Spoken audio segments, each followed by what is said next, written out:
एक गांव में दो बहनें रहती थीं जिनके नाम सारा और लिल थे। सारा बड़ी बहन थी और बहुत जिम्मेदार और समझदार थी, जबकि लिल छोटी बहन थी और बहुत शरारती और खुश मिजाज थी। दोनों बहनें एक दूसरे से बेहद मोहब्बत करती थीं और एक दूसरे का ख्याल रखती थीं।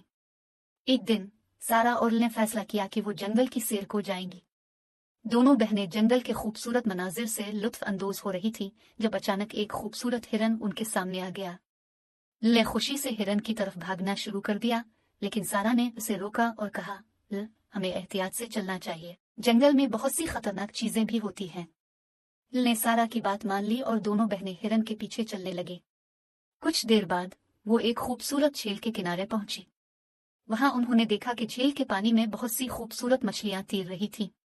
दोनों बहनें झील के किनारे बैठकर मछलियों को देखने लगी। अचानक लिल ने एक खूबसूरत पत्थर देखा और उसे उठाकर झील में फेंक दिया। पत्थर झील के पानी में गिरा और मछलियां तेजी से इधर अलिफादेर भागने लगी। सारा ने लिल को डांटते हुए कहा, लिल, हमें मछलियों को तंग नहीं करना चाहिए, हमें उनकी जिंदगी में खलल नहीं डालना चाहिए। लिल ने सारा से माजरत की और दोनों बहनें झील के किनारे से उठकर वापस घर की तरफ चल पड़ी। रास्ते में उन्होंने देखा कि एक छोटा सा परिंदा जख्मी हालत में जमीन पर पड़ा है। सारा ने फौरन परिंदे को उठाया और इसे अपने दामन में रखा। लिल ने पूछा, सारा, हम इस परिंदे की कैसे मदद कर सकते हैं? सारा ने मुस्कुराते हुए कहा, हम इसे अपने घर ले जाएंगे और उसका इलाज करेंगे। जब ये ठीक हो जाएगा तो हम उसे वापस जंगल में छोड़ देंगे। दोनों बहनें परिंदे को अपने घर ले आए और उसकी देखभाल शुरू कर दी।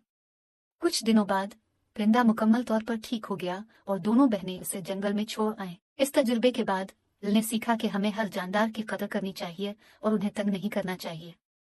दोनों बहनें एक दूसरे के साथ मोहब्बत और एहतराम से रहने लगी और हमेशा एक दूसरे का साथ देती रही। इस कहानी का मकसद ये है कि हमें दूसरों की मदद करनी चाहिए और उनकी जिंदगी में खलल नहीं डालना चाहिए। हमें अपने इर्द गिर्द की मखलूकात का ख्याल रखना चाहिए और उनकी हिफाजत करनी चाहिए।